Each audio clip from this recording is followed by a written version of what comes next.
Hey, thanks, Darshan. Paul Rossi, Community Outreach Coordinator with AUVSI North Carolina Chapter, working with businesses and individuals out of Fayetteville, North Carolina.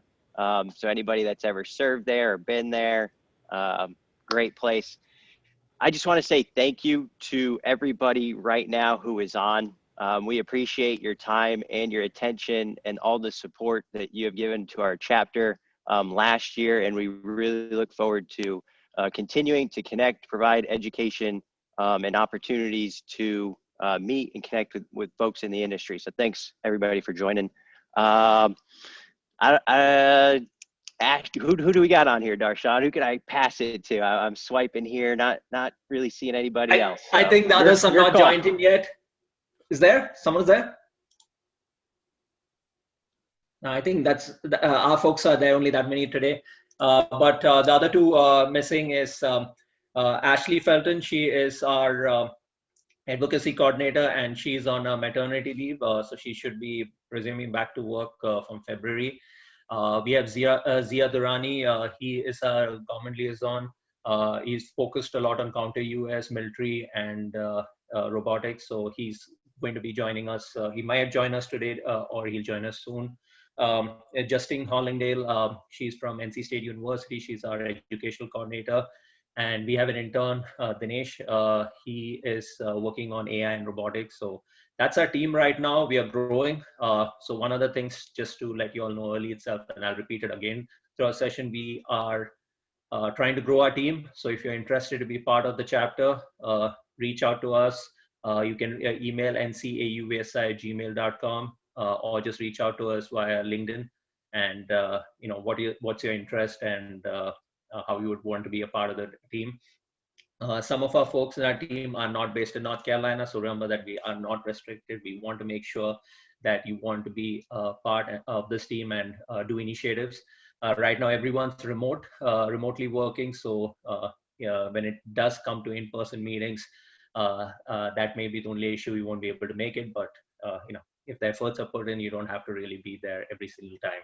But that's our team. Just to remind everyone, this session is recorded. You can watch it on YouTube.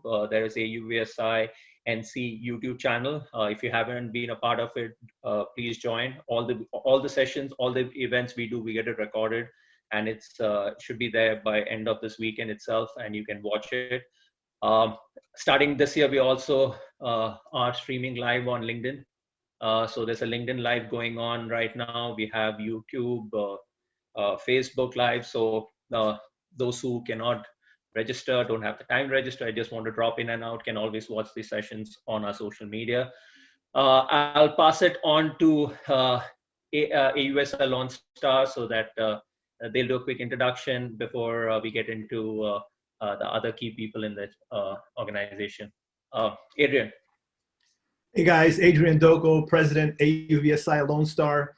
Thank you all for joining us. I see we have a lot of Texans on the chat today. Want to say hi, and I want to commend the North Carolina chapter for putting this gathering of the unmanned masses together, and looking forward to a lot of constructive dialogue. And feel free to ask questions in the chat. Like I said, thanks again, Darshan and North Carolina chapter, headquarters, and everyone else for joining us on this lovely Friday evening. Thank you. Thank you, Adrian. And the other key organization other than AUSI North Carolina is Drone Life. From day one of Let's Talk Drones, Miriam has been a part of our initiative. She brings the news, and you already know her name in the industry. From the drone industry, you know her. Miriam, you want to give a short or long introduction? Feel free to go ahead. I'm the editor of Drone Life. DroneLife.com is commercial drone industry news. If you don't know us, please check us out. And we are honored to be sponsors of this event. Since the beginning, I can't believe it's already developed so much and grown. It's great. Keeps evolving. And I love the fact that AUVSI North Carolina is really an open door organization. Just anybody in the industry, whether they're just starting out or an experienced pilot, is welcome to join. So We have a lot of great stuff coming up in the next year. It's been a great time so far, and we are delighted to continue to be sponsors of the event. Thank you, Miriam. And just to let everyone know, Miriam will be speaking on a podcast on Monday. The information is on our social media. If you're not part of the social media, do join. But it's a podcast starting this Monday. Is going to be the first inaugural one. It's Drones at Dawn with Don Zoldi.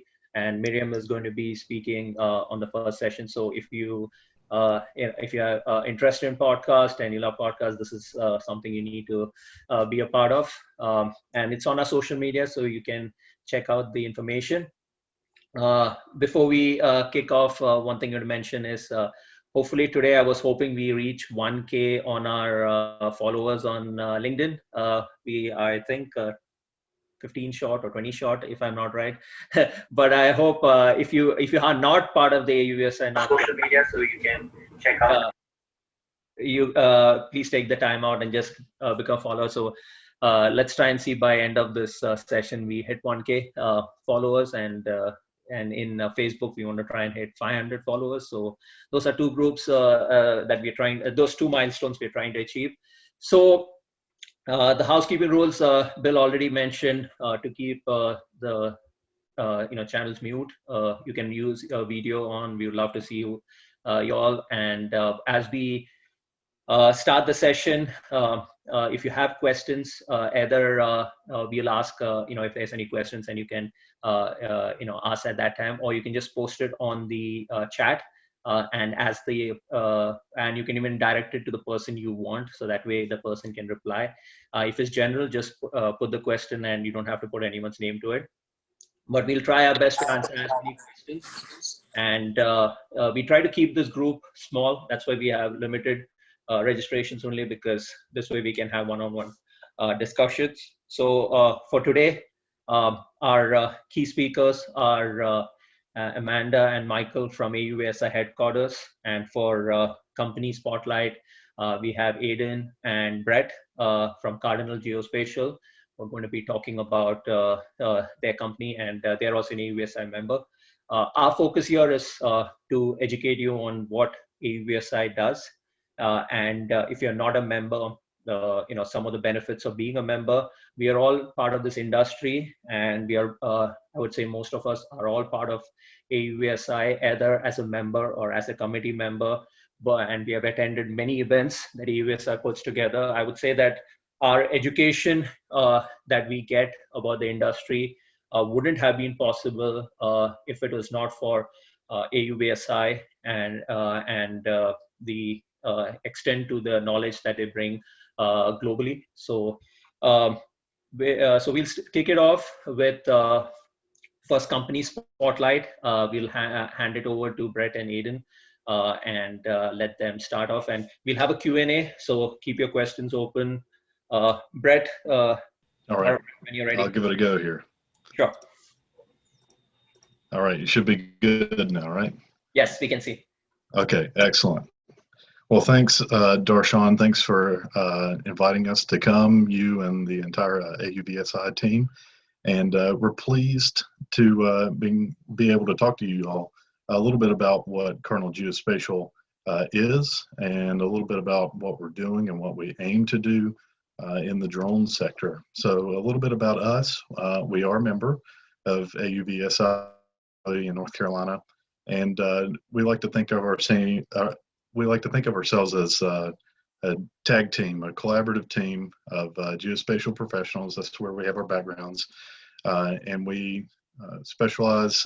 We all have a background in agriculture, UAS, remote sensing, environmental science, and geology are some of the fields that we have experience in, with education and even more fields than that. And a little bit about what geomatics and geospatial, like Esri likes to say, it's the science of where, right? We're concerned with where things are on the earth, and being able to glean information from that, analyze it, and be able to give give something to decision makers so they can make great decisions. So in that vein, we collect, process, organize, analyze, and study all sorts of forms of spatial data. And there's many applications, whether it be cartography, which is just creating maps for people to visualize problems, photogrammetry, all the way to spatial data analytics that's able to take data, not only visualize it, but be able to glean information from it and present it in new ways that are easy to digest and able to make better decisions. So specifically about our team, what we think that we bring to the table that some other companies that are in the same field don't do. The number one thing is agility. We pride ourselves on being very agile. And so us is kind of being the Swiss Army knife team that has a lot of different experiences in geospatial data, and being able to do many different services, not only varied services, but also with great speed. We're able to switch back and forth. Since we're a smaller organization, we're able to switch back and forth, do things that larger organizations can do, but at the speed of a small to mid-sized team. Alignment, we like to say that your customers are our customers whenever we're working with our corporate partners. We really do take on an ownership of the customers that we're working with. If they're not directly ours, you treat them like they're ours. And the last thing is integrity, which people throw around all the time, but to us, integrity in the field that we're in is that we're data driven, and we're not going to make up. We're not going to just come up with things to tell you. We're going to shoot it to you straight, tell you what the data says whenever we're working with your data, and give you an accurate picture of what's going on. Lying to people, making them feel better, if that's what it is, that's not the way to make the world better and to make this industry better. So that's a little bit about what to the table. And so what kind of customers are we servicing? And there are three main segments of customers that we like to talk about. One is software companies. So we have partnered with and seek partnerships with software companies that are trying to create software, most of the time software as a service, that make our lives easier, right? And some things that we do for these companies: feature feasibility research and recommendations, bringing the geospatial point of view to this creation and process of creating features in software, where provide some insight based on where we sit. We can do the data collection and gathering for these companies, as well as geospatial workflow creation and all sorts of other things. They're just some examples. The second bucket of customer or clients that we work with are service companies, or companies that are providing a service to an end user, and they want to have us assist them, either helping them do the work quicker, or taking on a part of the service that they want to provide that they don't have the skills or the capability of being able to do for themselves. And they want to be able to have us come alongside and assist with that. That might look like data processing, application creation, so that you can present your findings in a interactive way instead of just a paper report or something like that. And thing would be data analysis. We can actually take the data that you have and do analytics on it to pass along to your customers. And then the third bucket is research and education. I specifically have a background in education. I was a public school teacher, and there's still a passion for that in my heart. And so along with that, we do aim to help with curriculum development and training in regards to GIS and geospatial information sciences. We also do geospatial problem solving. That's kind of our catch-all. We have clients that come to us and say, we have this problem, and we'd really like to have your experience and your point of view in helping us solve this problem, helping us define this problem. We're going to look at that here in a second. And then we also do geospatial white papers, which is just creating a structure around doing research and defining it as succinctly as you can so that the reader understands something as you're coming out of it, whether it be internal white papers or something that you're going to share with the industry at large. And so the question here is now, where do our services intersect the drone industry? Because we do a lot of work in the drone industry, but we're not limited to the drone industry. And so I think the drone industry itself hits on all of these. And whenever I was making this slide, I was going to, put a box around individual one. And as I started putting boxes, it just, everything, think of all sorts of different ways that the drone industry can benefit from people that bring a GIS and geospatial information, especially alongside our pilots, our drone pilots, and other drone professionals.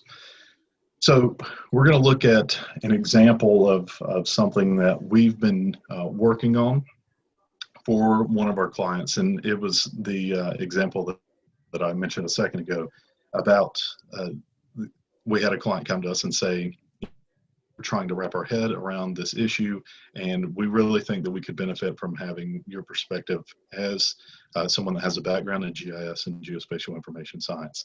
And can you help us take a look at this? So this was a drone specific project, and the question that was presented to us, well, it was very much a discussion, and we defined as how do inherent errors and their interactions affect positional and altitudinal uncertainty of a small UAS.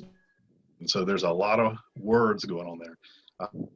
To try to expound on that for just a second, we're trying to understand the relationship between a small UAS in flight and a reference model that it might be a model that represents the Earth below it, and trying to figure out the accuracy and the precision of the drone and the model and how they interact with one another to make sure that our flights are safe, and that we really do understand where the drone is in space, and that we're not going to, especially in very hilly or mountainous terrain, have a situation where our UAS is, we planned a flight and the UAS, some errors with its positional or altitudinal readings cause a crash or a safety incident. So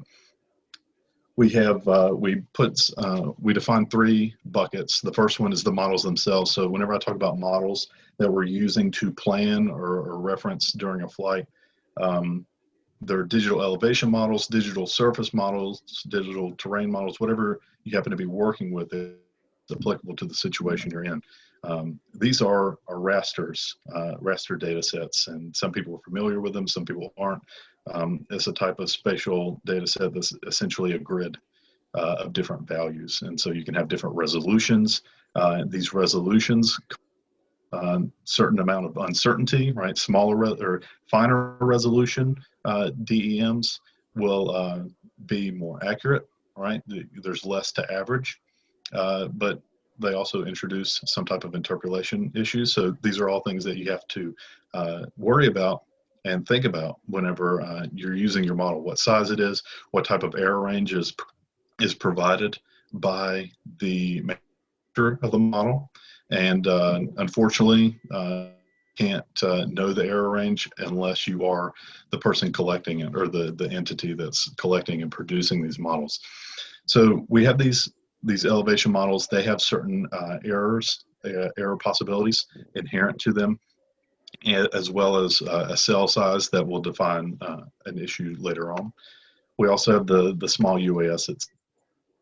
And with the small UAS, we found that there are obvious error ranges that are possible, whether it be positional, the XY error ranges that is providing you its lat and long, it's likely not true that it's in, right?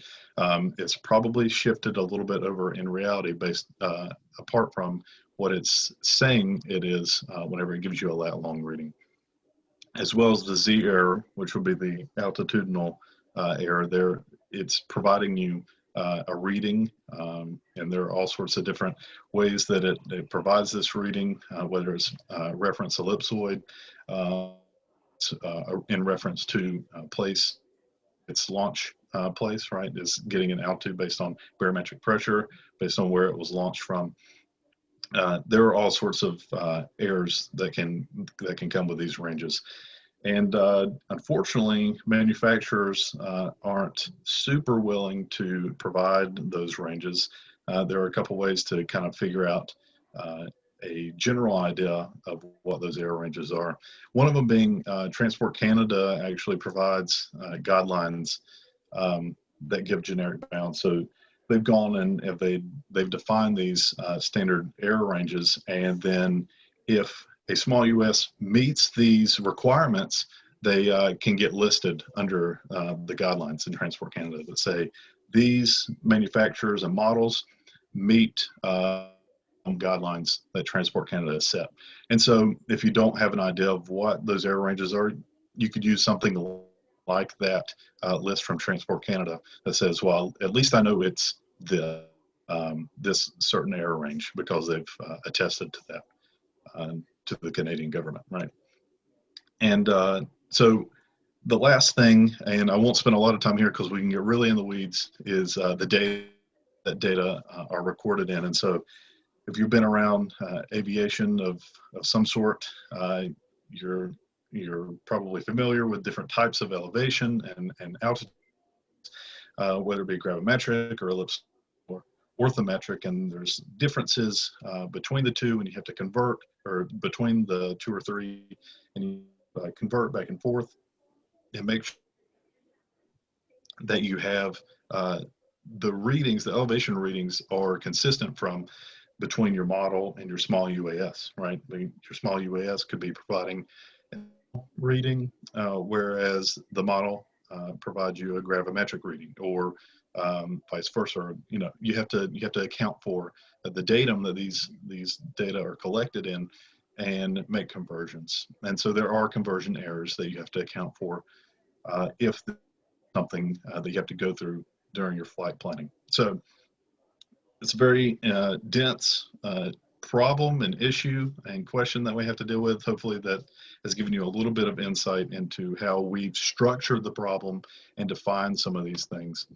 And so what we found, we can go a little bit to give you a conceptual model of kind of what we found, and we can share with you is we can talk about the interplay of how these errors actually work and what we call total uncertainty.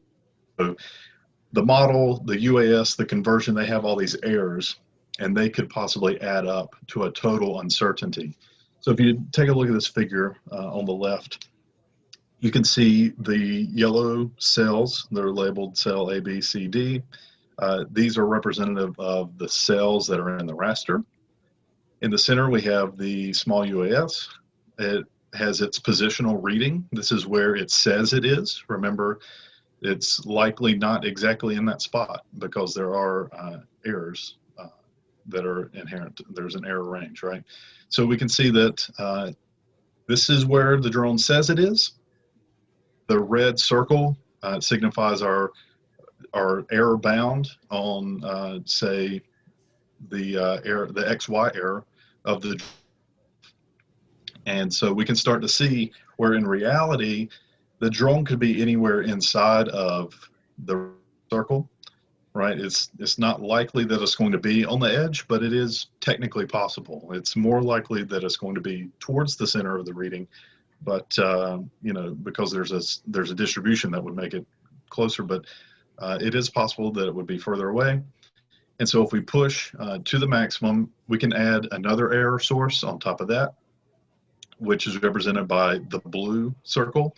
And so you can start to see how errors compound on one another. and you get a total uncertainty represented by the green dotted line on the outside. So the drone, in reference to this model that it's over top of, could be anywhere inside of this green circle. And so what that tells us is, well, we need to know what the elevation is in each one of these cells. We need to know what all the uncertainties are for the cells themselves, as well as the small UAS, so that we can provide ourselves with enough buffer to ensure that we are operating a safe flight, and that we not going to crash into something, one of our cells, that it might give us a reading that we're in cell B, whenever in reality we're in cell A. You see there's a lot of difference between cell B and cell A. We want to make sure that we are covering for cell A, even if we're flying over cell B, because it's possible that we are in cell, even though the reading is at cell B. So to kind of wrap this up, there's an example of a geospatial problem that was presented to us, and we defined the variables that we were working with, provided a structure upon which we can think about it. And now that we understand the problem, there's an opportunity to now create some types of tools or programs that would be able to account for this and help with flight safety planning, right? So we're not going to get into that today, one, because that's right, but two, it's too much to get into. But hopefully this was useful for everyone, as maybe it was an introduction to raster or how things interact with each other. And so I'll by thanking AUVSI North Carolina again for having us on. We're Cardinal Geospatial. If it involves where, do that. That's what we like to do. Feel free to email us, info@cardinalgeospatial. And with that, I'll open it up if there are any questions. Thank you, Brett, for the information. And just like Brett was saying, do we have any questions before we start asking some questions? Are there any questions from the group for Brett? Sure, why not? Hi, guys. Hi, Brett. Great job.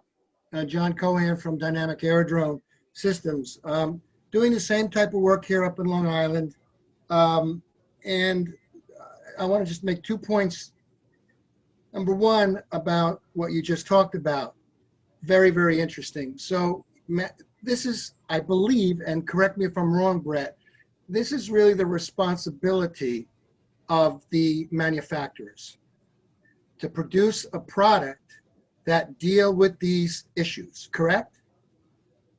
Yes, it is.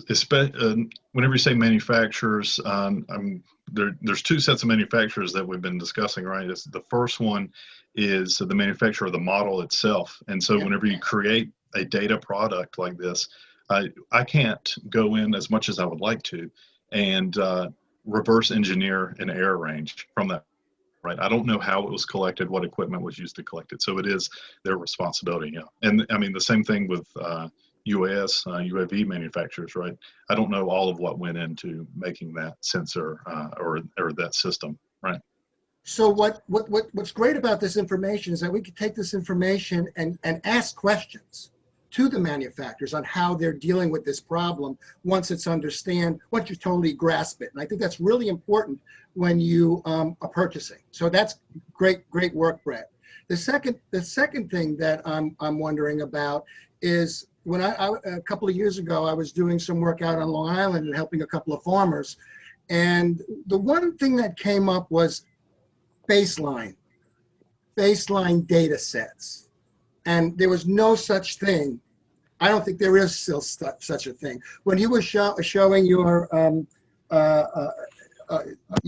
there in the beginning with all the reds and the greens and the browns on the, on that map that you took, basically, you're talking about.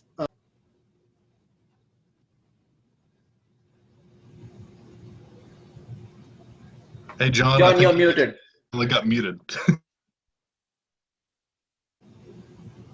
Thank you. So what I was talking about is capturing, wetlands, dry lands, with the drone and presenting that to the farmer and say, hey, you got a red spot here. You might have a drought in this area. You need to check out that area, physically go out there and take a look. One of the things that came up with a couple of the drone pilots out there was a baseline. And what really red means, what brown means, what do these colors mean in general, and kind of make that a standard for the industry. Is that a possibility? I would like to invite, I have some thoughts on it, but I also don't want to be the only person talking. So I do want to invite Aiden and or Cecily to answer if they want to. And if they don't, then I'm happy to have that discussion. I can jump in, Brett. Hi, I'm Aiden. I'm also from Cardinal Geospatial. So John, I think what the question you were asking, is that related to kind of the values being displayed on any type of raster? So you were saying, what do the greens, what do the browns mean? I know in my experience, especially dealing with like vegetation indices, I'm sure everybody on this call is familiar with vegetation indices, and you have a value, and obviously, the value goes up, the value goes down, but what does that actually mean? And that actually is something that, at least in my experience, is not always defined. A lot of the times we define it just within our own little company or group or whatever about what kind of these values really mean to us.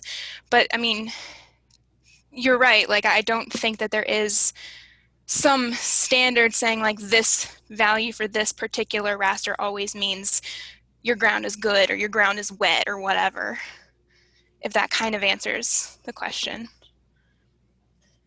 Oh, you're muted again. It does support my question. It definitely does. But I guess what I'm trying to ask is that feasible to really come up with a standard? Maybe AUVSI comes up with a standard throughout the country that can help these farmers in small farms and large farms. And maybe they will adopt SUAVSs in their program. Just a little side note, I noticed something. Because I'm here on Long Island, these farms are not that large. Not as large as they're in the Midwest, not even close. And what I found out was that a farmer was not interested in this kind of tool unless he had more than 1,000 acres. He'd rather stay in his conventional. But if we give him a tool that says, wait a minute, we can do better than what you guys are doing out on the land, even if you have 200, we give them something, we might be able to help them and pick up more work in smaller farms. Yeah, So, we have pretty extensive experience with agriculture and dealing with farmers, and you're absolutely right. They are probably one of the most reluctant industries to adopt any form of new technology, and that new technology could include some type of precision planter that was invented 15 years ago, but it's still not the old-fashioned way with a mule and I don't know.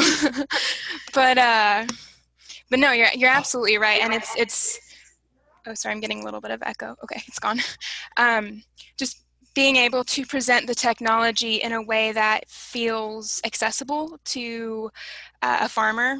Maybe he's had this land for generations, or she's had this land, and accessible and cost effective.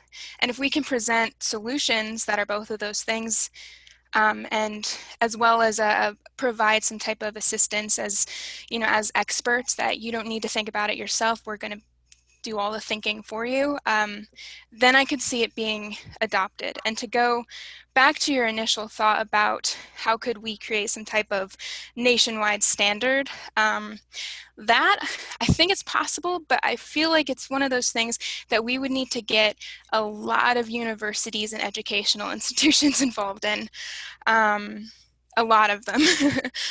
So those are kind of my thoughts on that. Yeah, and I'll piggyback with one thought, which is, whenever we're collecting data on these UAS, there are different sensors, right, with different sensitivities.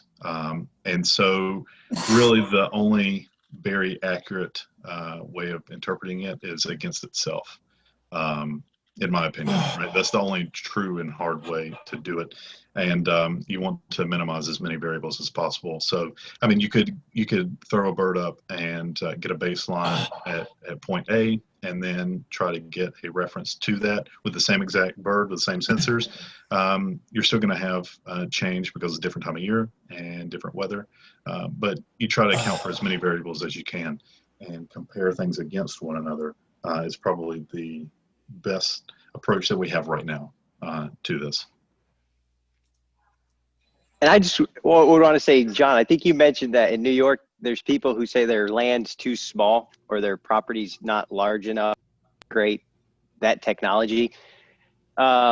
Even folks with a lot of land, because here in North Carolina, we see, well, we have to cover 1,200 acres or more a day, so we don't have the time to, integrate this solution. So whether it's small plot of land, large plot of land, if these folks don't completely understand and you can't communicate to them the value, they're always going to have an excuse. They're always going to have an excuse to not integrate drones, especially if they're finding success to a degree in what they're already doing. But for 100 years on some of these families, Paul, for 100 years of success. And then you come in with a drone and go like, what are you talking about? Yeah. Yeah. True. I think it's a great conversation on how geospatial, geospatial information and basically GIS and drones work together. But we'll try and keep moving on to segments, but we can continue discussion about this. But the main thing here, what we try to do from this session, from this month onwards, is bring companies that are doing beyond just flying drones. We appreciate that they are flying drones, they're doing stuff, but we also want to bring that educational element, that what you can do with drones beyond just flying for images and video, what are the researches around it. So it's like an educational part, and we really thank Cardinal Geospatial for taking the time out. So one thing to highlight, they are young entrepreneurs. They are, some of them are studying, some of them come from military background. They are really smart. I would put kids because I'm now 35, so I can use the word kids. It looks awkward, but yeah. But they are smart and they are the future of the industry. So, so this is what we are trying to see, is that there are so many innovative users. We want to try and bring those users together. So again, thanking Cardinal Geospatial to take the time out, and the team.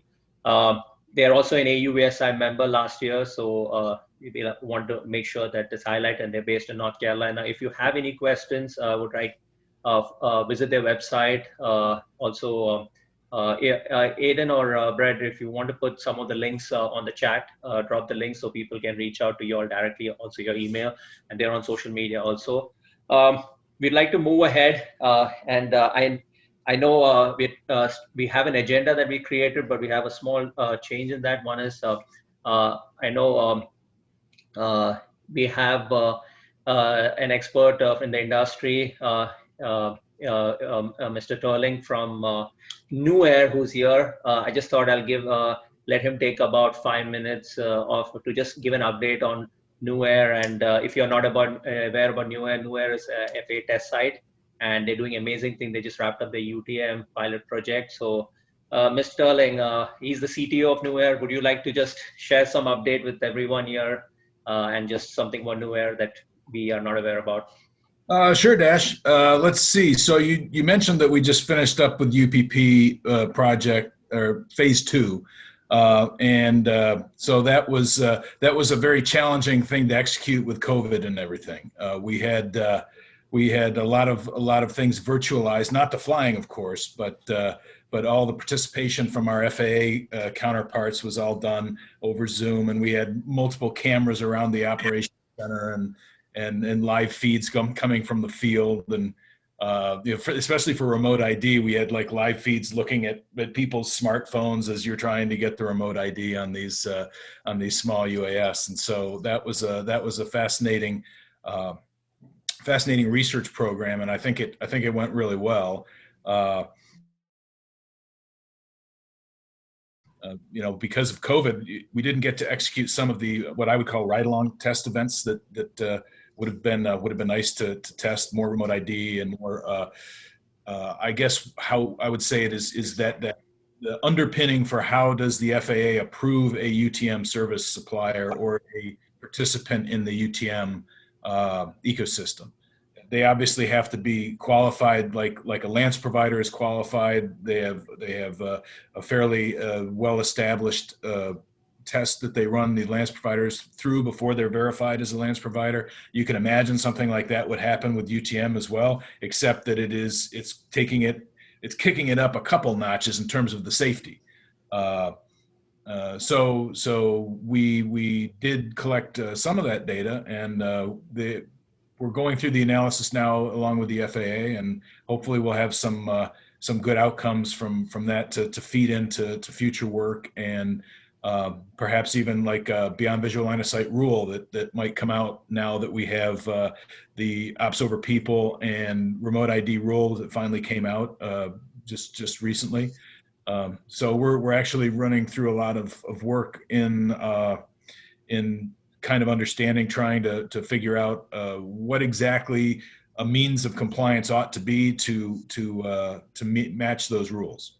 Not that we don't have a head start, because I've been very active, and as you know, in ASTM and some of the other standards bodies that have been working on remote ID standard, for example, but it didn't match up perfectly well with what was in the final rule, and we're undergoing a revision right now on that standard to try and make sure everything syncs up.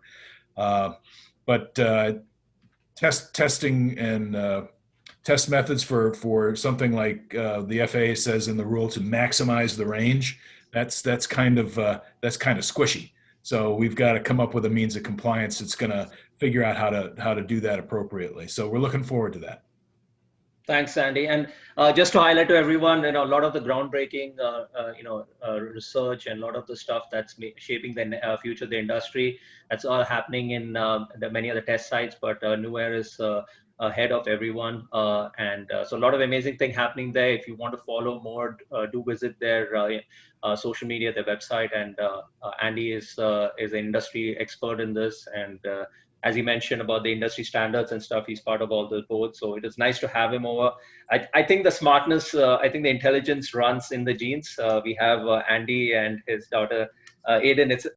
I don't want to put in an awkward situation, but Aiden, it's always, it's good to see parents supporting the kids. And it's really amazing to see both Andy and Aiden, being leaders in their own space. And so thank you, Andy, for taking the time, and we will move ahead. Can I just ask one quick question, Darshan? Sorry. Andy, at Drone Life, we follow what New Air is doing very closely. It's amazing, really exciting stuff. I know that a lot of companies want to know sort of how they could participate in one of the many test programs that are going on.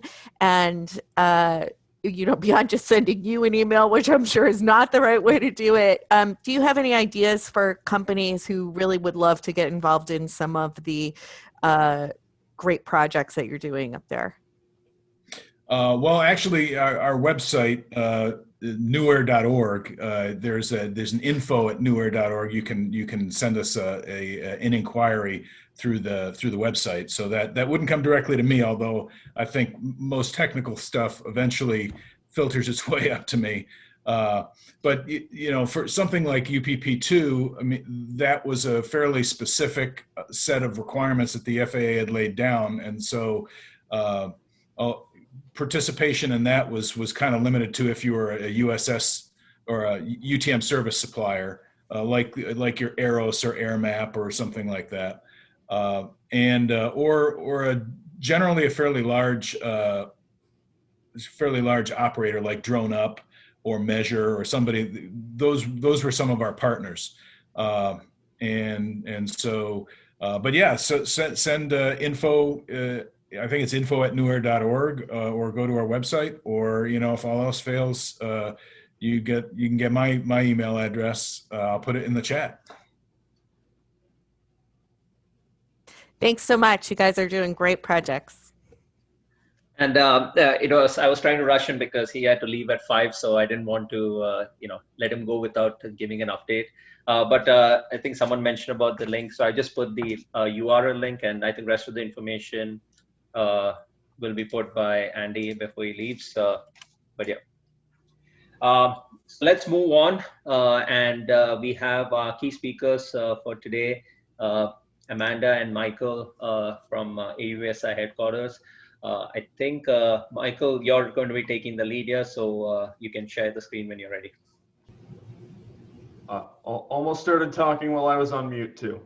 Happens to the best of us, even after all this time.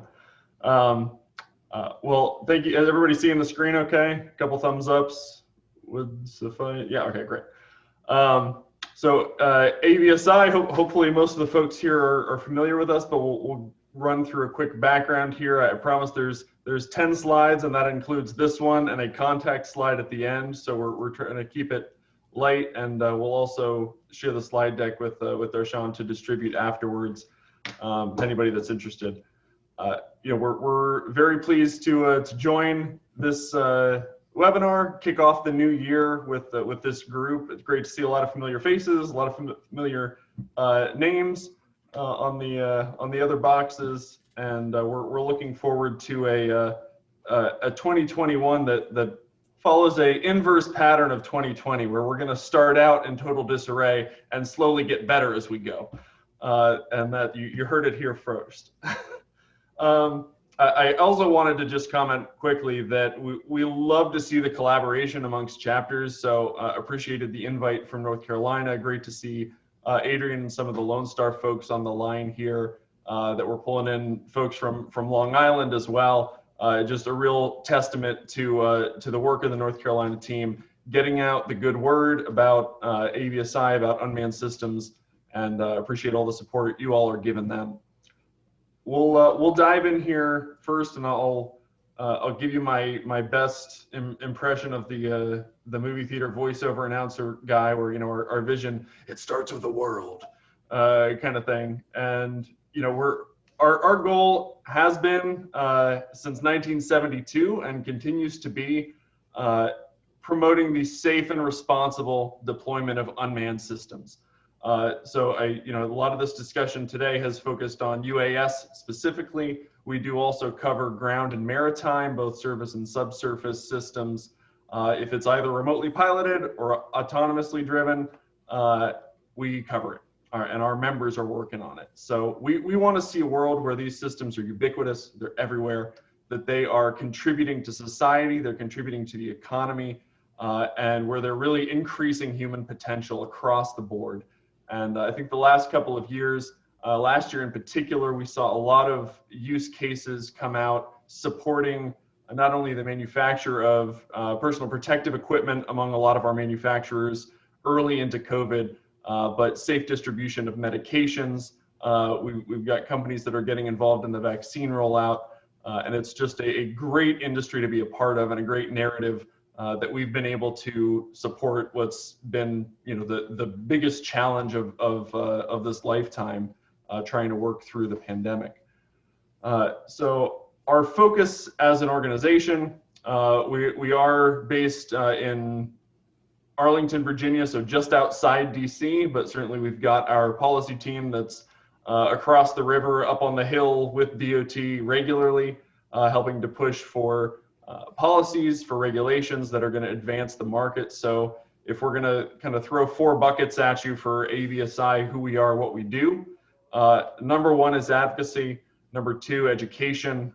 We'll get kind of drilled down into each of these in turn in the next coming slides. And again, I'm not a fan of reading PowerPoint slides, so y'all can read, we'll distribute afterwards. The number 3 would be market growth, making sure that when these technologies are ready to go, there's a market ready to receive them. We have that conversation with folks a lot that are either larger enterprises that are investing in the technology kind of in their infancy, versus the small to mid-sized companies that have been doing unmanned systems for a long time, and that's their bread and butter. If we don't work ahead to make sure that the policies and the regulations are going to allow for these operations, then all that investment you put into the technology, you're going to be standing there with the coolest new innovation ready to go and no market to deploy it in because regs haven't caught up. So our goal is to make sure that those proceed concurrently rather than sequentially. And then finally, member service. So, we've got members from over 60 countries, companies large and small, stakeholders really that run the gamut from academia to other associations that represent the utility industry or the mining industry or what have you, all coming together to really pursue that vision of a world where we have ubiquity across these technologies. So we'll keep plowing ahead. Advocacy priorities, again, so our members create these each year. They're in that process right now. We're spinning up to deal with a new administration that has decidedly different policies from the last one, that had different policies from the one before, and so forth and so back. We are dealing with a new Congress, a new Senate, different majorities, and our team is working very closely to start building those bridges, providing education to the new staffers, to the new members that are coming into DC, as well as in state houses around the country. I say kind of lovingly, a lot of our work at the state level from a policy perspective has been playing whack-a-mole the last several years, as particularly as state legislatures or local municipalities are trying to regulate the airspace or one aspect or another of the drone industry in particular, some movement on the ground side as well. And it is our position that FAA has sovereignty over all of the airspace in the United States. So that needs to be deferred to. We do not want a patchwork of regulations that our pilots have to contend with and constantly track for changes. So we've got great partners across the industry with many of you, and this year we're actually formalizing a grassroots advocacy network. So if you'd like to get more involved with championing the industry's positions within your states and within your local governments, please reach out to us. We'd love to get you plugged into that effort. Our events, so from an education standpoint, I'm going to kind of take these out of order because I can, and I made the slide. So I'm going to start in the bottom middle with webinars.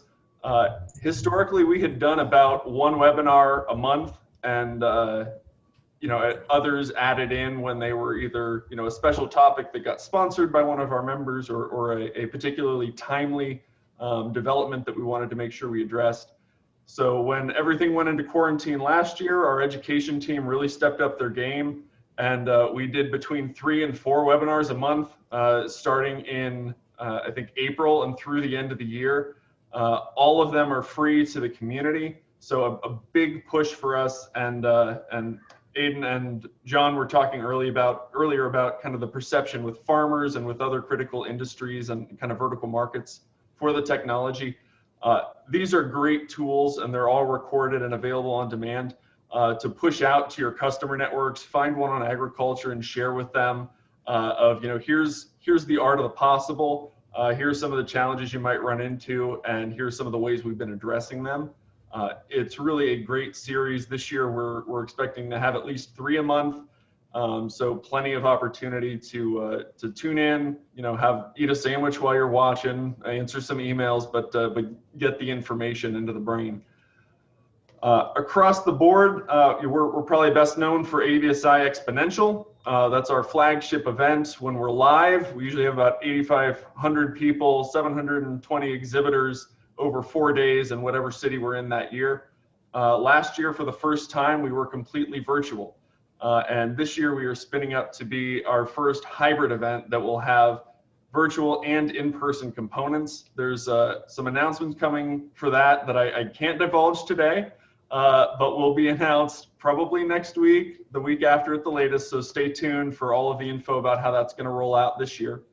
Our defense show, we do a lot of work on the commercial side. Our legacy was from the defense side, so we still, pay homage to that and deal closely with the DoD every year with our defense event. Great opportunity to hear from the program managers of record at the Pentagon, liaise with the decision makers and the top brass over there about what they're seeing for their future roadmap and how industry can be supportive, particularly for smaller businesses that they're trying to source from, and COTS or commercial off-the-shelf solutions that they can source for some of their operations now. The FAA UAS Symposium is exactly what it sounds like. It is the UAS Symposium run by the FAA, and AUVSI has been supporting that for the last 5 years. So this year will be the 6th annual FAA UAS Symposium and the 5th time that we've supported them with running it.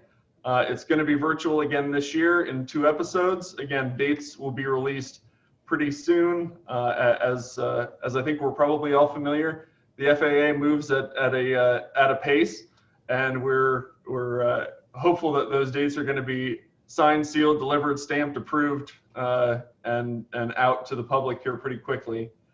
A new one for 2021 is the Business of Automated Mobility Forum, or BAM, because I got to create an acronym and wanted to have some fun. So this is going to be hopefully a series that we're doing in partnership with SAE International, a very well-known standards organization. And that event this year will take place in June and is focused on the UAS and automated vehicle path to profitability. So we spend a lot of events talking about the technology development and the standards and kind of how we need to be innovating and the policy issues. This event is a little bit different. It's going to be focused on actually the business of doing autonomy as a business. So the operational challenges, dealing with legal issues such as how do you insure a vehicle that's never operated on public roads or in public airspace before. So we're looking forward to a great 2-day event with SAE this June. And finally, Hill Day. Last year, we were a week away from getting Hill Day in. It was going to be the last week of March, and had all the meetings set up. Everybody had their plane tickets and hotel reservations, and we had to waive that off for safety. This year, we are going to do a couple virtual Hill Day. They're going to be later in the year, so stay tuned for some more information on that. But it's a great opportunity to get in front of your lawmakers and help, again, reinforce the priorities for the community. And real quick, 2 new things for 2021. I was very excited. We haven't unveiled kind of new features. We update a lot of our features every year. Our Unmanned Systems and Robotics database is the most comprehensive source of unmanned technologies in the world. It's all previously produced, currently produced, and announced unmanned systems across all 3 domains with technical specs on all of them. That has generally been a $2,000 subscription for folks that want to get access to it. This year, we have rolled that into our organizational memberships at the enterprise level. So it used to be $2,000 a user. You can still do that if you'd like to subscribe on your own. Or if your company joins up, you get enterprise access, so users for all of your employees to access that data. We really want to make sure that that's getting into the hands of the industry and helping them make better business decisions with their investments. And the second one is the Department of Defense Unmanned Systems Budget Report, which is just a lovely mouthful. But the National Defense Authorization Act that was passed in the fall, down to a granular program of record level, all of the Pentagon spending that's been authorized and appropriated for unmanned systems, that data set is available also to our organizational members this year. So for a lot of the big guys, your Northrops, your Boeings are kind of tracking that, and they've got teams that track that. For our small and mid-sized members, we're hoping that this will help them kind of play at scale, punch above their weight, use the idiom you're most comfortable with. But it's really a great resource and a tremendous amount of data at your fingertips. I'm going to take a deep breath and pass it over to my colleague Amanda to talk about chapters and just give you a little bit more of an overview on the great work that they do. So Amanda. Thank you, Michael. Hey, everyone. So I'm Amanda Bernhardt. I am our Senior Manager of Chapter Engagement. I've been at AUVSI for almost 5 years now. So I oversee all of our chapters. What you're seeing now is a map of where we have our chapters located. We have 36 total, domestic and international. And then we also have 5 city-based satellite chapters, which are located primarily in Florida. And then we also have 1 in Ohio. So I want to thank you all, of course, for being here and supporting the North Carolina chapter. It's really great to see the collaboration happening, as well as seeing other chapter presence on the webinar. So thank you. In case you don't know, our chapters provide local networking and collaboration opportunities for the industry, and they also support our Grassroots Advocacy Network, which is something that we are really starting to build up for this year, as Michael mentioned. And Michael did cover our events. Like we like to say that at our events, the entire industry comes together, but our chapters keep our engagement going throughout the entire year.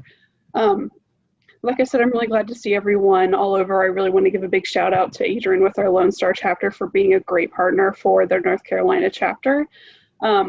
With COVID and everything, we have really seen our chapters pivot to a online presence, which is really fantastic to allow for collaboration internationally, domestic and overseas.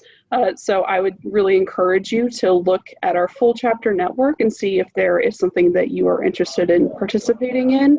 And whenever we do get back to traveling, look and see if there is a chapter in the area where you're going to be. And if there's an event, I'd really encourage you to reach out and to get involved. And really just want to thank you all for being here and supporting our chapters. Awesome. Thanks, Amanda. So membership options. We've actually got two that I was pulling the slide deck together from one that we've used in the past, and we've got two new ones for this year for enterprise customers, so end users, as well as for research-based companies. So if you are either of those, happy to follow up with you and chat a little bit more. But basically, and again, this is a high-level overview of, and you can hear my distance learners in the background probably a little bit. So we've got organizational membership, we have individual membership. At the org level, there's an industry category. We do have a special carve out for startups, and then another for associates that's a flat rate. So if you have a university or a government agency, which includes state level DOTs, fire departments, what have you, or other trade associations that represent some of our vertical market partners, it's a flat rate of $600 for them. For startups, it's a flat rate of $1,000, and for industry, it's based on the size of the company and ranges from $2,500 up to $30,000 for the big guys. And then individual membership, we have special rates as well for military, for public safety, and for students. So more information on this available on the website. Again, I don't want to bore you guys with a giant shifting table here, but if you have questions, we're very happy to provide some more information for you. And there's one that I will point out, and this is kind of our last slide, is for our remote pilots.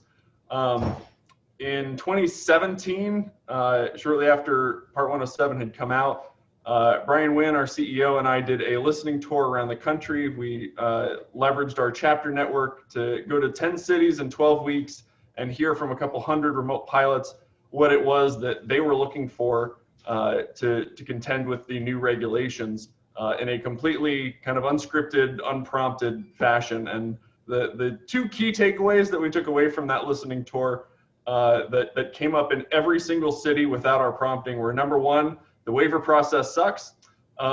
We had an FAA representative in all of those meetings with us who nodded pleasantly and explained we're still getting up to speed. And it was actually after our meeting in Colorado that spring that the Lance program got accelerated. And that's one of my favorite industry stories of a guy complaining about not being allowed to fly somewhere, and a guy standing up in the back of the room and saying, yeah, I worked the tower at DIA. I remember that call. I approved you, but you got lost back in Washington. So they grabbed the national rep and they sat down after the meeting, and he said, they started talking about the Lance grids. And the guy said, oh yeah, I submitted mine. It's on this flash drive. Can I show it? So we got a preview of Lance at that meeting unprompted, which was kind of cool. The second thing that came out of it was we need to differentiate ourselves from the casual operator who's gonna kind fly under the radar, if you will, and do a job for a customer, even if they haven't gotten their waiver to do it legally. So our Trusted Operator program was born out of that. It's a consensus industry certification, incorporates ISO, incorporates ANSI, incorporates a lot of other standards that support safe operation. So for our remote pilot members, if you've got a 107, is $69 a year to be a member. And we want to get you engaged. We want to help support your safe operations, and we want your feedback on where your challenges are and how we can help support them. And that's it.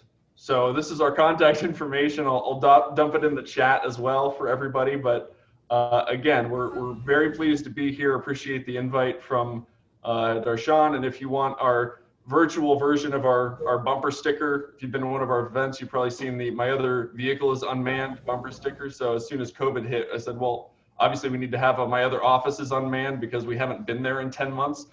So these are also available. So I'll send it to you if you're interested. But Darshan, back to you. Thank you, Michael. So just to highlight to everyone why we felt to start the year with talking about membership and everything is because last year, especially with COVID and everything, a lot of people were uncertain where the industry is going to, or what's going to happen. A lot of events were shifted to virtual. A lot of questions started coming upon, like, what's the update on this? What's the update on that? And, as much as possible, we try to answer these questions here, but, the industry is big. And we want to make sure that everyone is aware about what is happening, not just in their respective states, but nationally, internationally, everything. And that is where, being a part of an organization is important. And, if you haven't been part of AUVSI, check it out, try out a year membership and see the benefits. The AUVSI Exponential is one of the biggest event in the world, unmanned event in the world. And those who have attended will know, what level of connections, what level of networking, and what level of education is provided. So if you're a startup getting into the industry, if you are a service provider, if you are a pilot, it's great to start being part of organizations where your voice is being heard. So that's the important part here, and we have chapters all around the place. And I think someone is not muted. Let's try and see if we can mute him. Nicole, try to mute everyone except me. But the thought there, so that's why we just thought, like, 2021, we are still virtual, and we want to make sure that you are current with information. So one question I'll put out and to Michael and Amanda both is, so we know that Exponential last year went virtual. Is it the same this year? What are we expecting to see different because of last year? Any update on that? And is there going to be and again, is it going to be virtual? Or is it going to be in person? I would like to know about that. Yes. To both. Yeah, so we are still planning to do a hybrid event that will be we'll have virtual component, we'll have an in-person component. Again, we are putting the final touches on contracts, on our health and safety plan and everything. So I would love, we were 1 week away from me being able to spill the beans right here, but I will we'll share all of that info next week as soon as it's available for release. Again, if you were following along with us in 2020, we were supposed to be in Boston in May. We have some limited edition Exponential 2020 Boston T-shirts that some people out in the industry got, and it was the event that never was, because we moved from Boston in May to Boston in August to Dallas in October to just virtual in October, and thank you for bearing with us through what I've lovingly coined our shift storm of 2020, just shifting and shifting and shifting. But we got through it, and I think show that we can do virtual events and they can be effective. Obviously, as soon as we can safely, we want to have everybody back together in person. And so that's again for the coming announcement. The in-person version will not be as large, and that's very intentional this year. we're going to have the same footprint for the exhibit hall, but fewer exhibitors so that we can distance the booths out, have wider aisles for social distancing. There'll be, at check-in, you're going to get a pair of gloves, 4 masks for the week, and all that kind of thing. So our team has been working feverishly to make sure we can do this safely. And I don't want to undercut all the work they've been doing by spilling the beans. But yes, we, believe it or not, we're going to be in person this year as well as virtual, and full programming as well that you've come to expect. Thanks, Michael. I think I want to bring in Adrian at this point. Adrian is the president of AUVSI Lone Star, and their chapter has been way longer than all of us. How long have you been in existence, the Lone Star chapter, Adrian? I'm not exactly sure, but it's been that old. It is. Is it that old? I mean, we're really fortunate that a lot of these new emerging technologies are relocating here to Texas. And I wanted to just give some insight on the benefits of becoming a member. So I noticed a lot of people here, and I'm not going to mention too many details, but I see one of the guests here actually was awarded a really generous contract from a major aircraft manufacturer. And we put that notice out that contract was available, and this specific member that's here with us today scored a huge contract with a major aircraft manufacturer.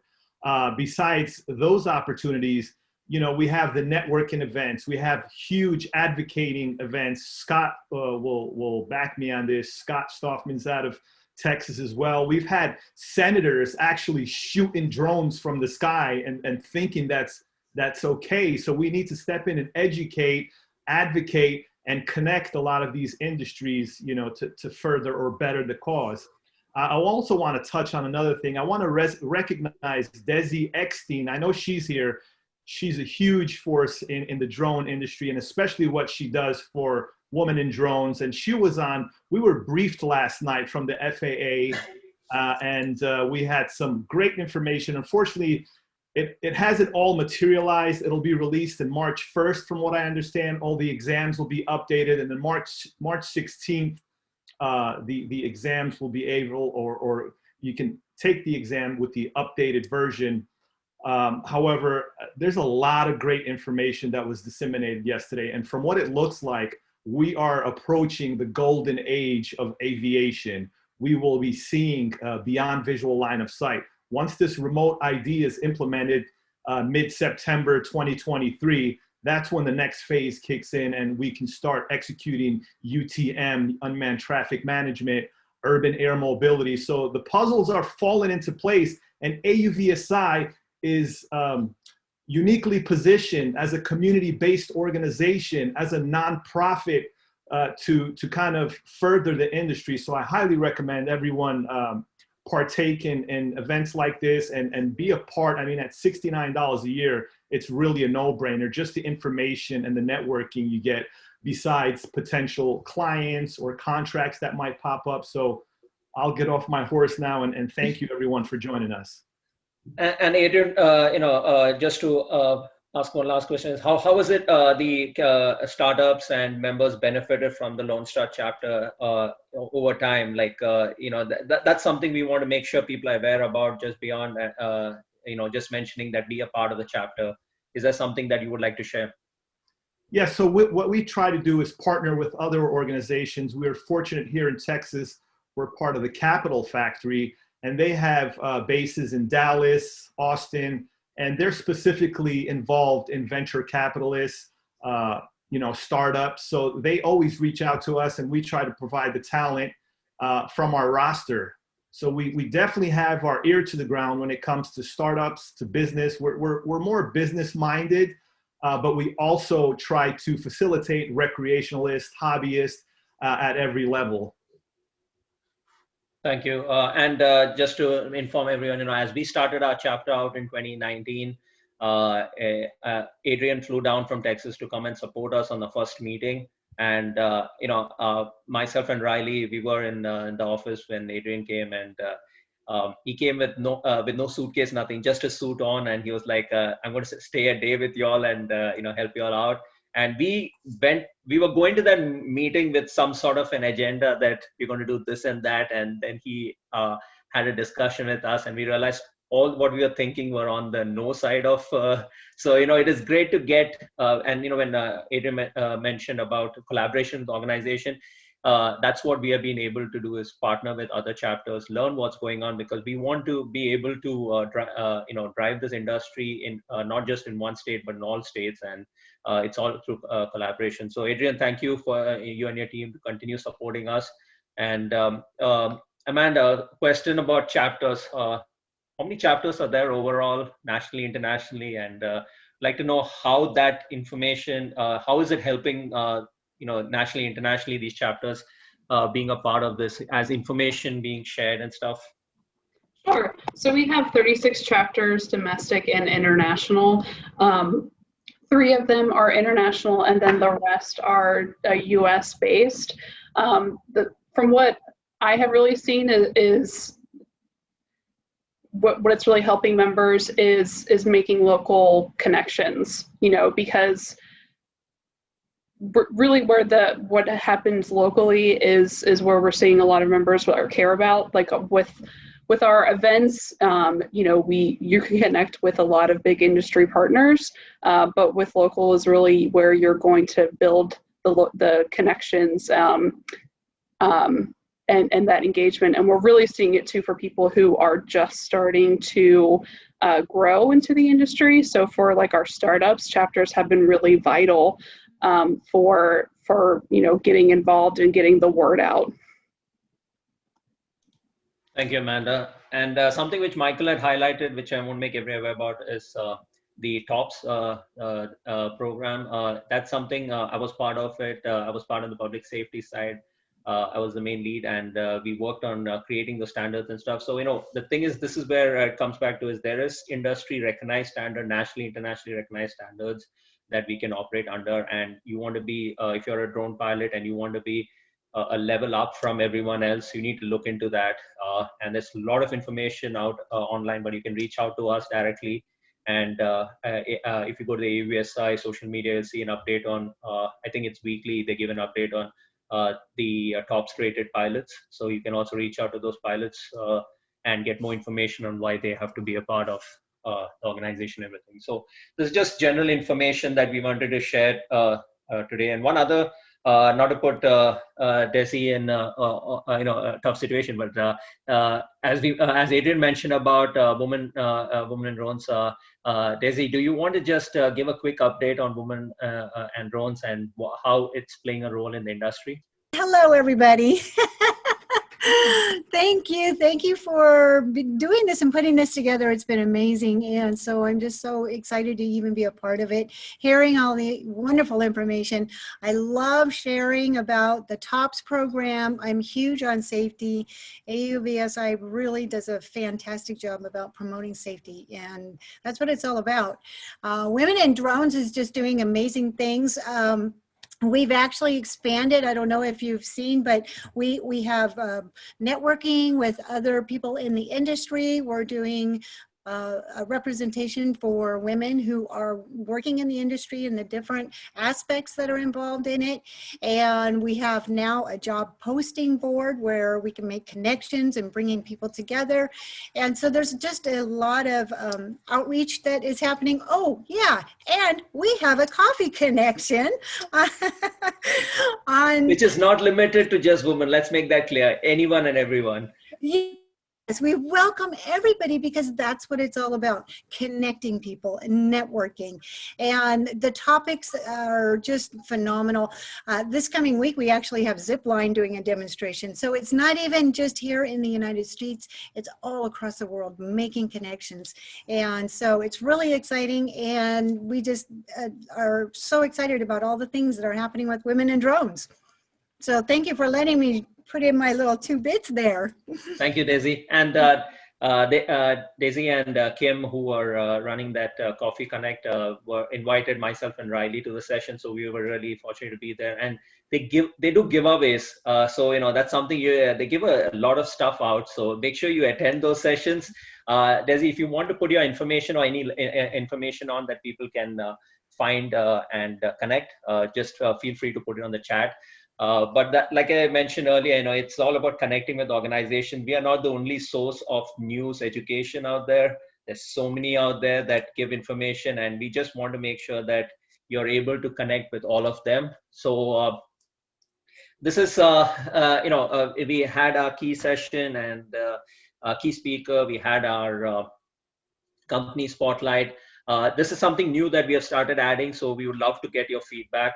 And if your company is doing something unique with drones, that is integrating drones in anything with policy, in emerging technologies, in automation, you're doing something different from all of us, please share that with us, and we would like to feature you on our spotlight. And we would like to share that more information, about these companies to others, so that you can connect with them. Today's session and whatever Let's Talk Drones and stuff we do, the event is like I mentioned earlier, it gets recorded and it's on our social media. But also Miriam does a follow-up to the whole session, and there's an article put out, so if you miss certain things, you can always catch up on that. So we move on to our discussion segment. This is where you can open up. And since today is the first session of the year, we even if you want to extend for a few minutes here and there, we will be happy to stay with you all. But those who have to leave, feel free to leave. But what is 2021 without 2020? You have to realize that 2020 we went. I think 2019 we went with something in our mind like, hey, when 2020 comes, we're going to do this and we're going to be able to see this. And myself also, I was like, I'm going to start a new job, I'm going to do this. A lot of things in our mind was there, and 2020 just crashed all our dreams. For many of us, the dreams, but also just delayed the whole progress. And a lot of things like networking, all that we were looking forward to was not possible. But we overcome those challenges, and I think 2021, everyone is coming out with a fresh outlook, prepared to get ready for this year and see what else they can do. And a lot of amazing things has happened. If you've been following on the FAA front, NASA front, Air Force front, there's so many things happening that you may miss out. So we'll try and cover that. But some of the key news news that happened in 2020 and how it's going to shape 2021 is something we're going to be discussing. So Miriam, would you like to start off with something that made news in 2020, which you're going to see is going to happen now? And we are opening the discussion, so if you have something to contribute, please contribute. And if not, we'll move on to the next one then. Miriam. All right. So like everyone else, 2020 was quite a ride. We were just sort of reporting on everything. I think for 6 months, I just felt like I was going like, what's going to happen next? But,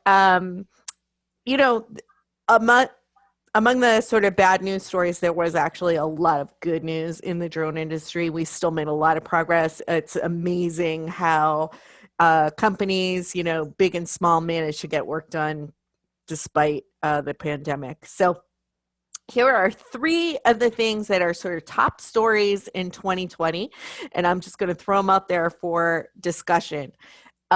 So one of the top stories, if I go back through Drone Life and I look at what most people read and respond to, I gotta say that this was a great year for new products.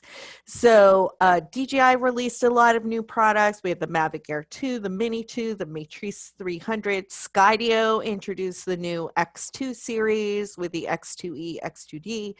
Parrot introduced the Anafi USA. There were so many new products, and apologies to those that I didn't just list off right now. New products were definitely a big story in 2020. Some drones were getting smaller and lighter. Other drones were getting larger and carrying heavier weights. So we were seeing more of the mid-range drone delivery, cargo applications happening. So, I'll just throw it out there. Have we reached a point in the drone industry where the innovation's getting faster and faster and those development cycles are getting shorter?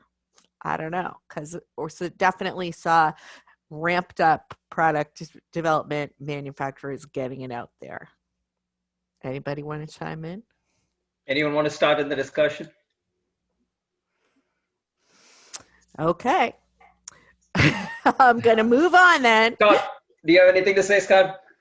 Yeah. I mean, Sure. I was part of a company that was doing some development. I was out there flying, test piloting new platforms and really seeing kind of the advent of some of the open source software and the platforms that are out there and available, and what you can get when you have a little bit of knowledge about what you're building and what your end use requirement is, that your only options are not necessarily something that's commercial off the shelf, and that there are a lot of companies that understand that, and if they want a more kind of bespoke or custom product, that they can get that there is knowledge out there, whether in the United States or abroad, that it is handling that. And if you're looking for the Auterium in that space, or you've got another niche manufacturer that's also growing. And I also think if you look at the backbone of the Blue SUAS group, that the bulk of those really at their core are running on something that's open source, that PX4 base. And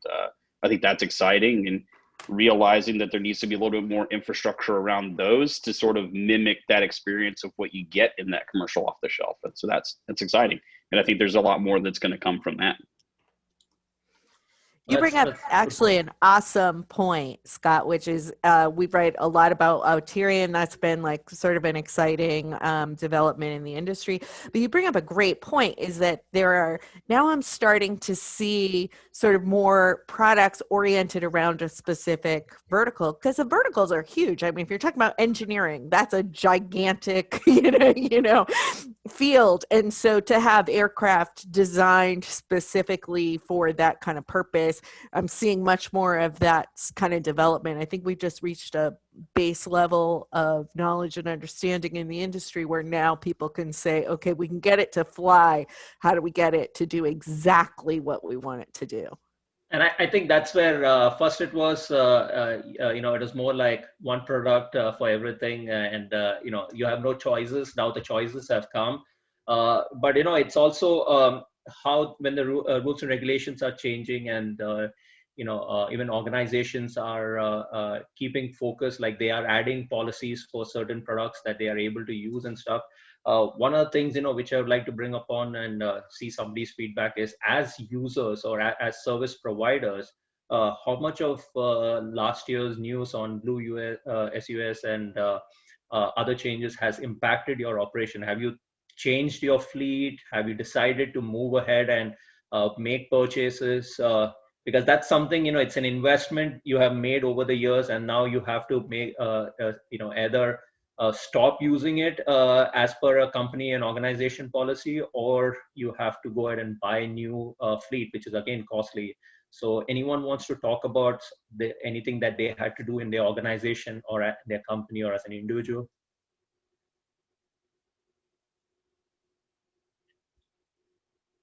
Because the reason I asked this was because certain organizations I started hearing had got order from their upper management or leadership that they have to stop using a specific brand. They can only use this now. Or people are getting smarter that they would want to use a specific type of drone for specific missions. So a lot of things has influenced this. So if anyone wants to highlight that, it'll be nice, why they made the change or something. Paul, I think Tony unmuted. Tony, do you have anything to say? Yeah, Tony White, Galaxy Unmanned Systems. Yeah, we recently won a contract with Bell Helicopter, providing them 2 drones, and it's exactly what you said.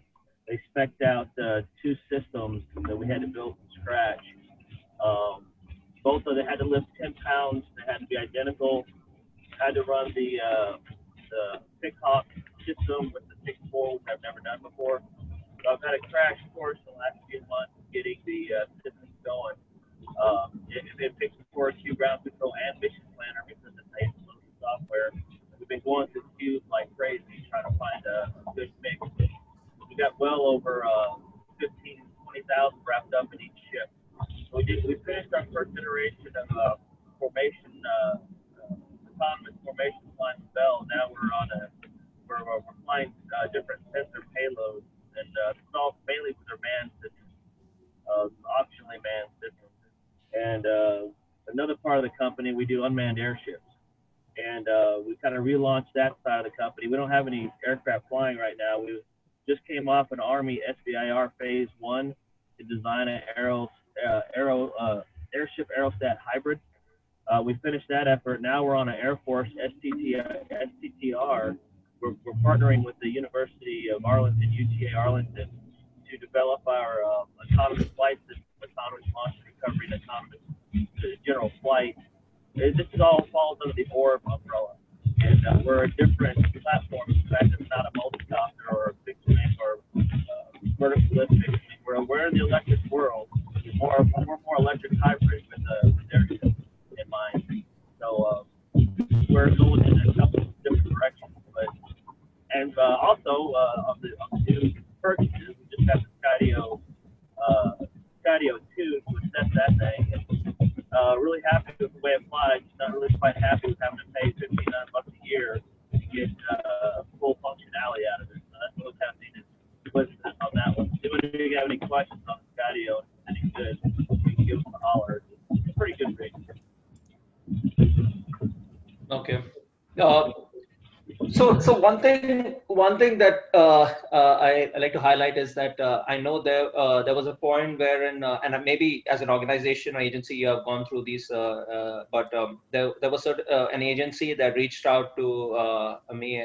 This is about 2 years back story, but they were working with some federal agency, and the federal agency made it clear that if they were assisting, they cannot use these drones, and they had to use something else. So there's situations where you may want to assist an agency, you may want to assist an emergency response, but rules are changing. A lot of organizations are adding policies to even hire pilots, to hire third-party vendors or anything. And so if you are, going after certain contracts, or going after certain projects and stuff, be sure to read through those things, because it's now people are more educated on the different capabilities, and there are more companies than are in the market now that provide both off-the-shelf and specially built aircraft. So I think we can go to the next news, Miriam.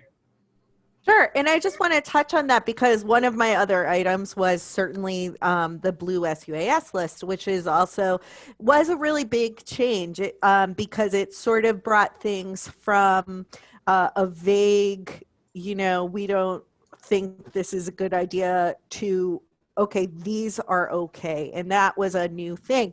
And hopefully we're going to see that list expand a lot. But what I do think has been happening is that a lot of the U.S. manufacturers have gotten more funding in, have gotten a little more interest in, and have really ramped up their production capabilities, which is excellent for the industry. This is all very healthy, to kind of add a lot more products to the mix as the drone industry expands. It's my belief that a rising tide floats all boats. So I think that there's enough business out there for everybody. And I think that seeing a lot of new aircraft and more manufacturers who maybe were niche and only had a couple of big clients now expanding to support more of the industry. That's really exciting stuff.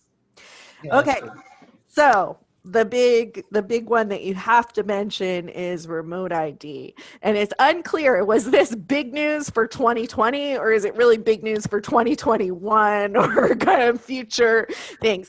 But we at Drone Life, we got in all the stories about it. We got in all the responses, this company sending their statement and this other company sending their statement. And it was really interesting to see industry reaction to remote ID. But I think that overall, after people had a chance to catch their breath, wade through it, figure out what it really meant, the general attitude, this is such a great startup spirit industry. The people said, okay, well, now it's written down. At least I know what it is. Now I can figure out what to do about it. The uncertainty was much harder for manufacturers and pilots and operators everywhere. Now, at least we have something that we can work with. We can figure it out from here. Kitty Hawk, when they wrote their response, they pointed out, this is not actually limiting. It sort of sets the baseline and then says you can figure out how you want to comply with this. You know, you can still be innovative here. So remote ID, definitely the next big step. I think it's definitely going to hit some of the businesses who want to get right on it and figure out how to comply with this as quickly as possible. What do people think? How's it going to affect your business? Well, Miriam, I have one comment about that, and that is it's delaying my purchasing of any drones, because right now I'm seeing here, Interesting. I'm thinking about, okay, I buy a drone today. Is it going to be obsolete in 18 months because the technology that I have to add to the aircraft, they're talking about these extra pieces that you can add.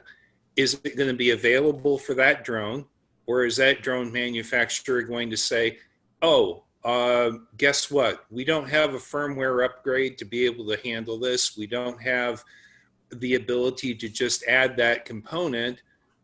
Here's the problem, or whatever. So I'm hesitating for a while to see what the comments are back from the manufacturers about what they're going to do in terms of, okay, we have a solution in mind, or this is the track that we're heading on in order to handle this problem. No, I think, Ron, you brought up a point. So that means, we didn't think in that way, but this really is, maybe there are folks out there similar to you who are thinking about waiting on any purchases until they really hear about it. But I don't think it's going to impact that way. And even remote ID, it's not going to be like in the next few months you're going to see. It's going to take time. Scott, I think you would want to add something to this.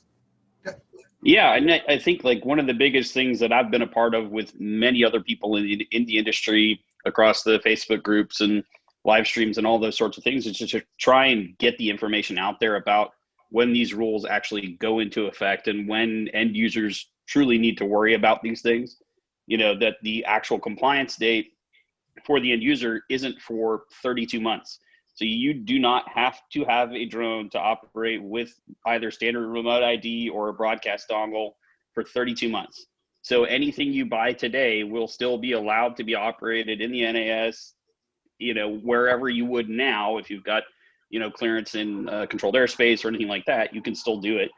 And honestly, more opportunities are going to be opened up starting in March with recurrent and with operations at night, operations over people, if you fit within those sort of specific categories. So it really shouldn't necessarily hold off a purchase on a piece of hardware. Basically, what you should think about is, what is this going to do for me in my business now? Is it something I actually need? Is it adding a capability that I don't currently have with a piece of hardware? And if you can't look at it from that direction, your manufacturer that you're looking to buy from should be able to explain to you why it's worth getting that drone now versus waiting. Darshan, I just spoke to Skydio about this subject this week. Scott, I absolutely appreciate what you said. Ron, I feel your pain. And some of you guys know I come from the musical instrument distribution business, and I have created musical instruments in my past life, and I've sold it to the marketplace. So I'm very, very aware of manufacturing, what has to be done to put products to market, especially in the United States and in Europe. And we are so far out right now.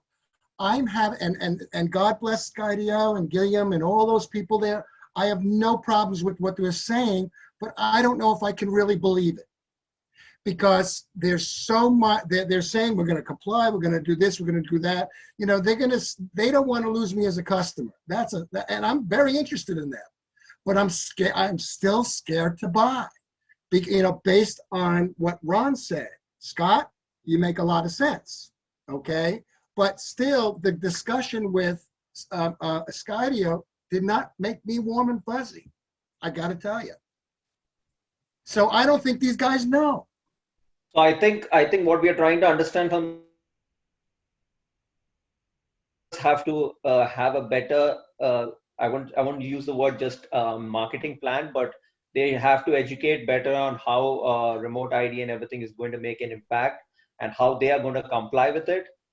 Because what we are getting is what the industry expects and what the regulatory body expects, but we are not getting a clear picture from the manufacturers on how they will comply, how soon they will comply, and what is going to be the dollar out of our pockets to comply with it. Is it going to be us paying for the for all this thing to happen, or is they because it comes to a point which you can think about is when the parachute standards started coming in. It was like that. They said if you want to observe people for safe operations, you need parachutes, and then suddenly a lot of agencies, organizations started getting parachutes. But then the problem is it has to be ASTM certified, and now for the lower cost drones that are within the $1,000, $2,000, $3,000 range, it was easy to get those parachutes. But moment the price went to 10, 20, 30 and above, when we went to these companies, the parachute companies, and said, okay, do you have a parachute for our drone? They said, we have, but it's not ASTM certified. If you want it to be ASTM certified, you need to sign or you need to give us a letter stating that 20 or more purchases will be made. Now, that's not something that, it's like 20 or more $20,000 drones. And now we have to find 20 different users or companies that are actually want to be a part of this. So it becomes to the point that, it becomes our commitment to that. Okay, they want to comply with the ASTM standards, but we have to make a commitment that we will purchase it. Now it's a process. You have to do 45 takeoff landings. You have to do it, with a third party. And I believe New Air is one of those test sites where they do it. So, there is a cost involved in this thing. Now, how many people have actually went and bought those parachutes?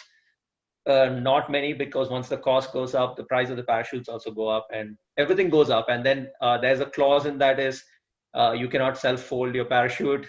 You have to send it back. For certain products, you have to send it back. So what I'm trying to explain here is manufacturers did not go ahead and they're not the ones who went and complied with the parachute standards. It was a whole new industry that was created around it, saying, okay, we're going to meet parachute standards. So, I think it's going to come back to the point that is it going to be the manufacturers actually complying with it, or maybe a whole new industry is going to be created to create products for it? Anyone, any say in that? Yeah, hey, Darshan. Oh, sir. Real quick, the remote ID has only been defined. No one's figured out exactly how it's going to work. The FAA demanded it out, so you guys are getting way ahead of yourself. Skydio can't tell you how they're going to comply. No one knows exactly how it's going to work. Okay, they Darshan. require that it has to do certain things. Okay, so let me just fill you guys in a little bit based on our briefing as a drone pro for the FAA, working with our local FSDO here in North Texas. They have defined how this is going to roll out with remote ID. There will be modules available to purchase to retrofit any of your current fleet. There will be, now on the topic of flying over people, parachutes will be one of the remedies to fly over people, but the FAA clearly states that the major concern is the propellers piercing the skin. So some manufacturers, for them to work around that, they can simply create kill switches on their motors, so they won't penetrate the skin. Once the drone telemetry detects that it's falling at a rapid or it's not at a correct angle, those motors can initiate the kill switch, so where they can abide by the regulations that FAA put in place was to fly over people, you can have either parachutes, you can have a prop guard, or they considered a cage to protect the propellers from piercing the skin, or you can essentially kill the motors mid-flight to accommodate the FAA requests for the propellers not penetrating skin.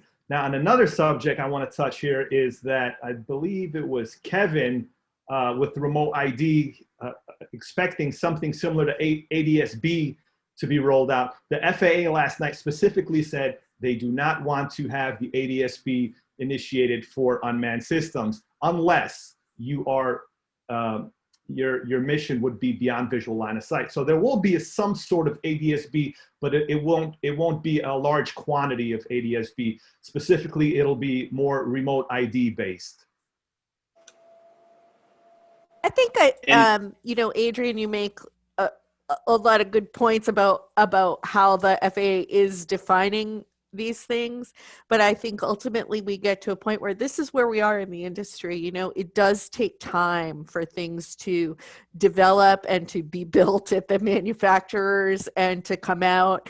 You know, everything they gave us 30 months or however long, and you know that may get pushed out, as someone else pointed out, but it is going to take people time to develop it. I always go back to, you know, my comparison between the automotive industry. There was something like 60 years between when the cars were built and the DMV got established, and you could just go in and get your license and take a standardized test. So to some extent, that's what makes it exciting around here. And I think that's the thing, you know, we are hearing from federal, we're hearing from the experts. I think people want to hear more from the manufacturers also. So I think that is something to highlight is more manufacturers have to educate on how they are going to meet the standards and everything, and how are they going to do it. And it's not going to be immediate. No one can give a complete solution right now, but I think it's just that there has to be more conversation between them. And Darshan, I couldn't agree with you more, Darshan. Hey, Adrian, Semerad here. And I know Ernest Hoffman. I joined your group down there, and I'm working on the education committee. But a little perspective here. Back in 2010, I was working on the Fire Scout, which is an autonomous helicopter. It's the size of a full-size helicopter. And that was in 2010. And now what we tried to do is Navy Audit wanted us to identify all boats, and DOD came back and said, that's easy. We got 283 ships. They said, that's not the question. Question is how many boats do you have? You know, hovercraft, river boats, all, you know, motor whale boats on boats and stuff like that. So they set up a registration process for that. And I got involved in all of that. For the Navy, they asked the question, how many airplanes do you have? And they said, oh, well, we got, you know, 3,700 airplanes. They said, well, you know, point them out. How many of them fly? Because some of them are the mothership. They scavenge them and build a working F/A-18. So what they did is they established the tail wing. And so the IDs for the tail wings ended up becoming the standard. Navy created that because they had to figure out where all their planes were at any one time. And people wanted to know. So in the UAV world, I think what's going to happen, very similarity. I mean, this last year, I mean, I've jumped on board full force. But, you know, right now we're seeing races, drone races, which is going to accelerate this whole drone world.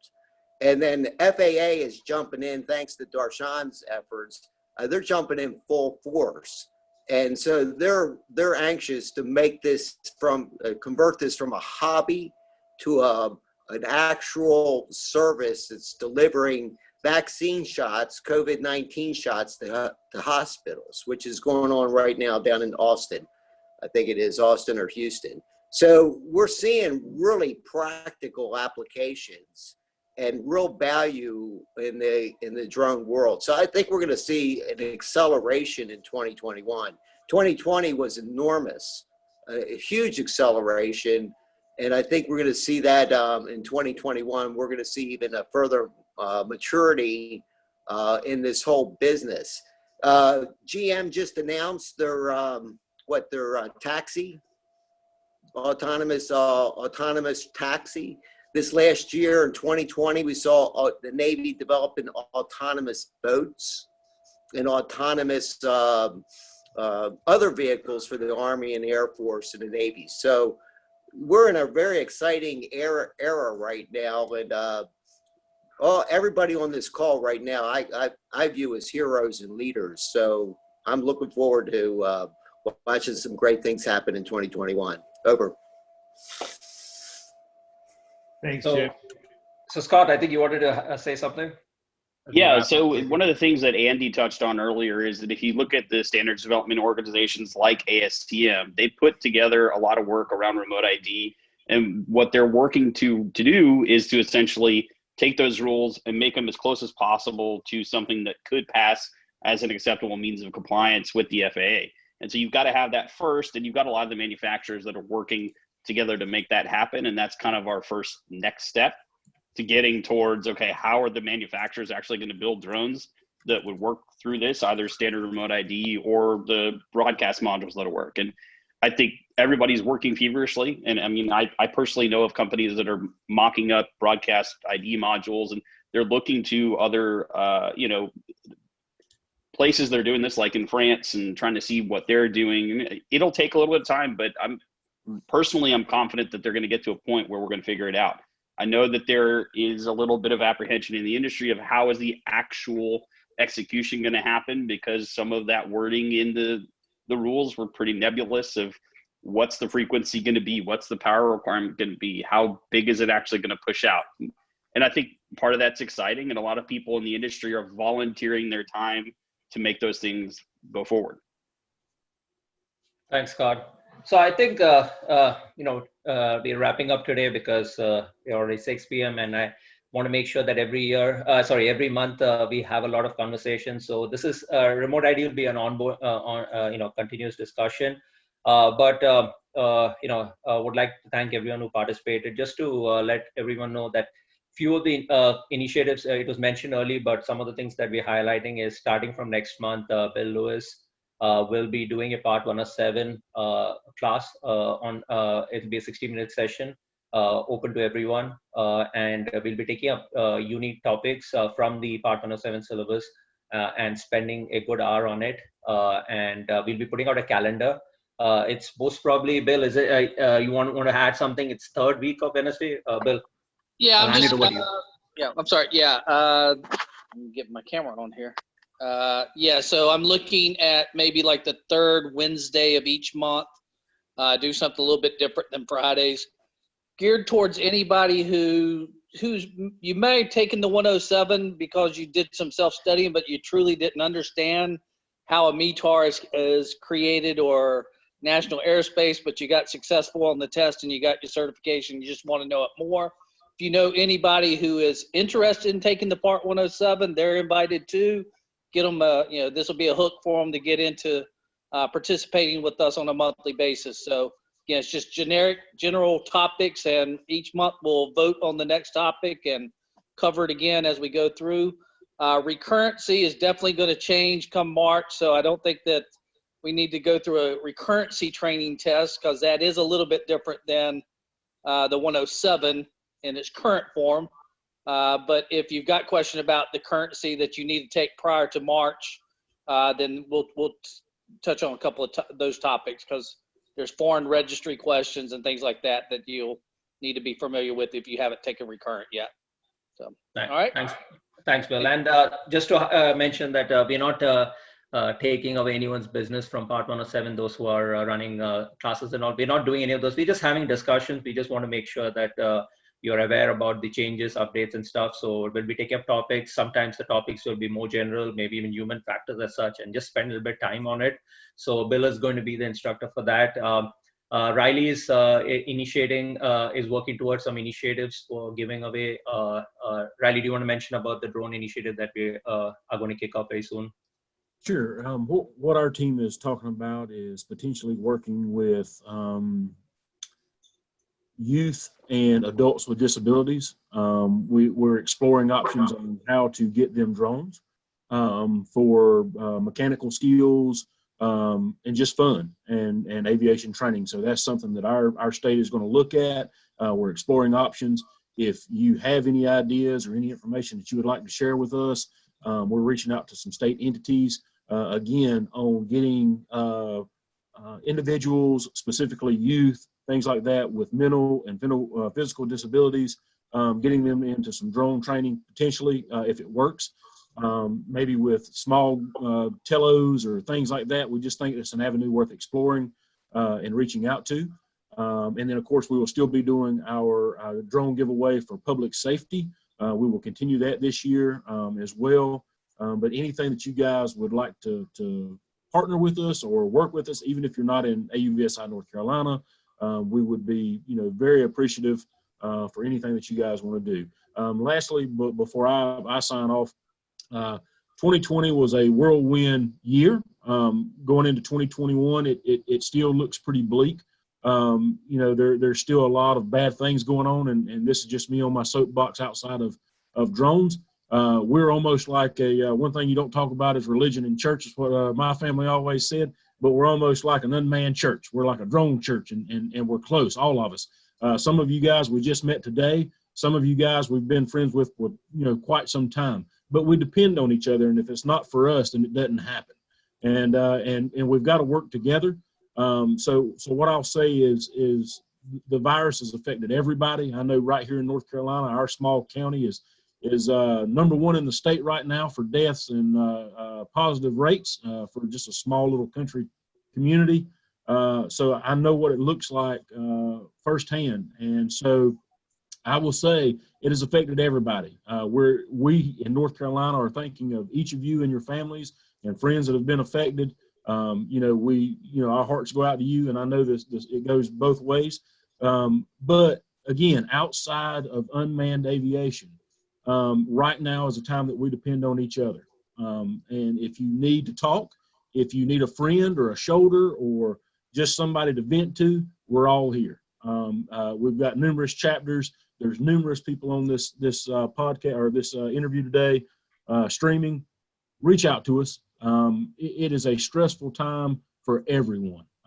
Whether you think you have anxiety and stress, I'm sure you probably do. We all do right now. Don't let it consume you, and reach out if you need something. We're all here, and we've got to get through it together. So thank you again for joining us on your Friday afternoon or Friday evening. I hope you guys have a great weekend, and I'll turn it back over to Dash. Yeah, and Riley brought a good point up. And just for folks who are looking for jobs, lost their jobs in the drone industry, reach out, because we are posting jobs that are there.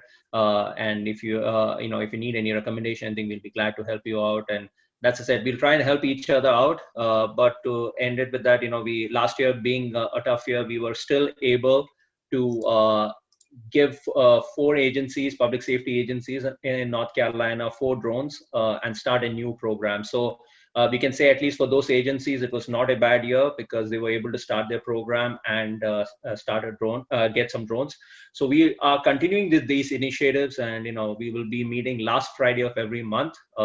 And if there's a public holiday, then the Friday before that. But our email, ncausi@gmail.com. Our website is there. Please check it out. If you are not part of our social media, just join us. We'll keep you updated. And if you have any ideas, we are always yours, to create those into action. So with that, have a good weekend and rest of the year, in case we don't see you again. But thank you, Miriam. Thank you, Amanda. Thank you. Michael has already left. And thank you, rest of you all. Have a nice day, night.